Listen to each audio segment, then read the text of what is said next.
रूस अपने Sukhoi design bureau के माध्यम से भारतीय रक्षा अधिकारियों के साथ Su-75 चेकमेट के बारे में अपनी बातचीत को बढ़ाने की सक्रिय रूप से कोशिश कर रहा है, जो वर्तमान में विकास के तहत एक एकल इंजन वाला स्टेल्थ लड़ाकू विमान है। एरो इंडिया 2023 में हुई सकारात्मक चर्चाओं के बाद आगामी एरो इंडिया 2025 के दौरान इस रुचि पर विशेष ध्यान दिया जाने की उम्मीद है, जहां रूसी अधिकारियों ने अपने भारतीय समकक्षों को Su-75 कार्यक्रम के बारे में जानकारी दी थी। चेकमेट को मौजूदा स्टेल्थ लड़ाकू विमानों के लिए लागत प्रभावी विकल्पों के रूप में पेश किया जा रहा है, क्योंकि रूस भारत के साथ सरकार से सरकार G2G समझौते को मजबूत करने के लिए उत्सुक है, जो संभावित रूप से भारत को भविष्य की लड़ाकू विमान अधिग्रहण योजनाओं को नया आकार दे सकता है। दोस्तों, Su-75 चेकमेट एक बहुमुखी कम लागत वाला एकल इंजन वाला स्टेल्थ लड़ाकू विमान बनाया गया है, जिसका लक्ष्य मुख्य रूप से निर्यात बाजार है। रूसी अधिकारियों ने भारत को प्रौद्योगिकी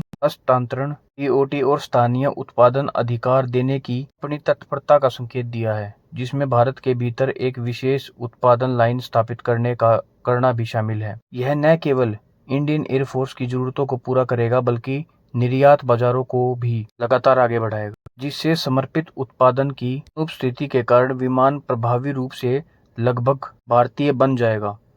अपने आरंभिक अनावरण के बाद से Su-75 चेकमेट में कई डिजाइन संशोधन और सुधार हुए हैं, जिसके कारण इसकी पहली उड़ान 2026 की शुरुआत में टल गई है। रूसी रक्षा अधिकारियों ने कहा है कि 2022 से 2023 में किए गए विमान के डिजाइन में परिवर्तन का उद्देश्य इसके प्रदर्शन को और स्टील्थ क्षमताओं को अनुकूलित करना है। दरअसल जून 2023 में सुखोई की मूल कंपनी रोस्टेक ने विमान का एक नया संस्करण पेश किया, जिसमें एक नया डिजाइन दिया गया टेल सेक्शन, फैलप्रान, बढ़े हुए और विस्तृत wing, leading edge root extension शामिल है।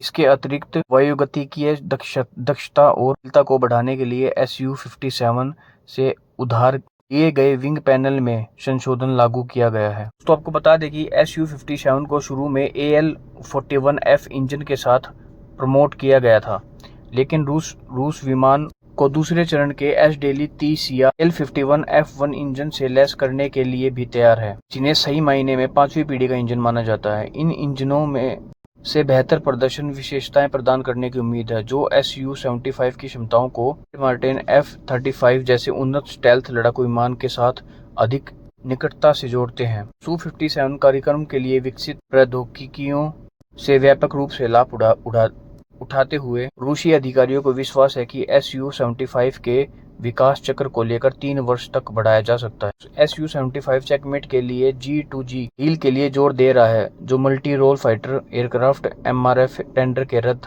करने की कीमत पर ही संभव हो सकता है। MRF टेंडर, जो IAF के लिए 14 फाइटर जेट खरीदना चाहता है, अपने पुराने फाइटर बेड़े को आधुनिक बनाने की भारत की रणनीति का एक प्रमुख घटक है। भारत को रक्षा पोर्टफोलियो में Su-75 चेकमेट को शामिल करने की संभावना भारत की खरीद रणनीति में एक महत्वपूर्ण बदलाव का प्रतिनिधित्व करेगी, जो अधिक महंगे दोहरे इंजन विकल्पों की तुलना में एकल इंजन लागत प्रभावी स्टेल्थ फाइटर का पक्षधर होगा। दोस्तों, पश्चिमी देशों का प्रतिबंधों का सामना करने के कारण रूस ने वैश्विक बाजारों में अपना लड़ाकू विमान, विशेष रूप से Su-30 SM की बिक्री में गिरावट देखी है। परिणाम स्वरूप देश ने Su-30 MKI की निर्यात केंद्र के रूप में HAL के नासिक संयंत्र का उपयोग करने के लिए भारत के साथ रणनीतिक साझेदारी का प्रस्ताव रखा है। इस कदम का उद्देश्य प्रतिबंधों को दरकिनार करना और उन देशों को Su-30 MKI की आपूर्ति जारी रखना है, ले पश्चिमी दबाव के कारण दबाव में रहते थे। 30 MKI के अलावा रूस वैश्विक निर्यात के लिए Su-75 चेकमेट को भी बढ़ावा देने के लिए उत्सुक है। कंपनी भारत में चेकमेट के उत्पादन के लिए एक मजबूत आपूर्ति श्रृंखला करने के लिए भारतीय निजी क्षेत्र की कंपनियों के साथ सक्रिय रूप से सहयोग की मांग कर रही है। यह पोर्टफोलियो भारत की खरीद रणनीति में एक महत्वपूर्ण बदलाव का प्रतिनिधित्व करेगा, जो अधिक महंगे दोहरे इंजन विकल्पों की तुलना में सिंगल इंजन लागत प्रभावी स्टेल्थ लड़ाकू विमानों को प्राथमिकता देगा। तो दोस्तों, इन सब पर आपकी क्या राय है, कमेंट करके ज़रूर बताइए। अगर आपको वीडियो अच्छी लगी, वीडियो को लाइक और चैनल को सब्सक्राइब करना ना भूलें। जय हिंद।